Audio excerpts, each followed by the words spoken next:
बगुला और केकड़े की कहानी। धोखेबाज का अंत। किसी स्थान पर एक बहुत बड़ा तालाब था। वहीं एक बूढ़ा बगुला भी रहता था। बुढ़ापे के कारण वह कमजोर हो गया था। इस कारण मछलियां पकड़ने में असमर्थ था। वह तालाब के किनारे बैठकर भूख से व्याकुल होकर आंसू बहाता रहता। एक बार एक केकड़ा उसके पास आया। बगुले को उदास देखकर उसने पूछा, मामा, तुम रो क्यों रहे हो? क्या तुमने आजकल खाना पीना छोड़ दिया है? अचानक ये क्या हो गया? बगुले ने बताया, पुत्र, मेरा जन्म इसी तालाब के पास हुआ था। यही मैंने इतनी उम्र बिताई। अब मैंने सुना है कि यहाँ 12 वर्षों तक पानी नहीं बरसेगा। केकड़े ने पूछा, तुमसे ऐसा किसने कहा? बगुले ने कहा, मुझे एक ज्योतिषी ने ये बात बताई है। इस तालाब में पानी पहले ही कम है। शेष पानी भी जल्दी ही सूख जाएगा। तालाब के सूख जाने पर इसमें रहने वाले प्राणी भी मर जाएंगे। इसी कारण से मैं परेशान हूँ। बगुले की यह बात सुनकर केकड़े ने अपने साथियों को बताई। वे सब बगुले के पास पहुंचे।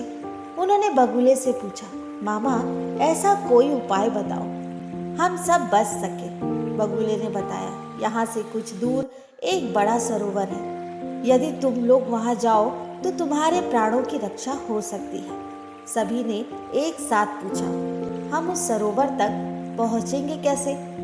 चालाक बगुले ने कहा, मैं तो अब बूढ़ा हो गया हूँ। तुम लोग चाहो तो मैं तुम्हें पीठ पर बैठाकर उस तालाब तक ले जा सकता हूँ। सभी बगुले पीठ के ऊपर चढ़ गए। दूसरे तालाब में जाने के लिए तैयार हो गए।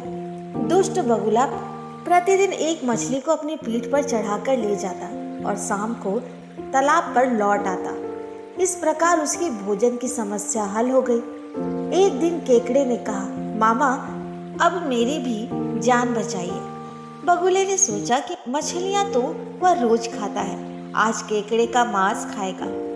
ऐसा सोचकर केकड़े को अपनी पीठ पर बैठा लिया। उड़ते हुए वह उस बड़े पर्वत पर उतरा जहां वह हर दिन मछलियों को खाया करता। केकड़े ने वहां पर पड़ी हुई हड्डियों को देखा।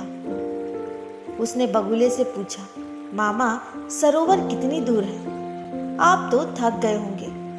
बगुले ने केकड़े को मूर्ख समझकर उत्तर दिया, अरे कैसा सरोवर, ये तो मैंने अपने भोजन का उपाय सोचा था। अब तुम भी मरने के लिए तैयार हो जा।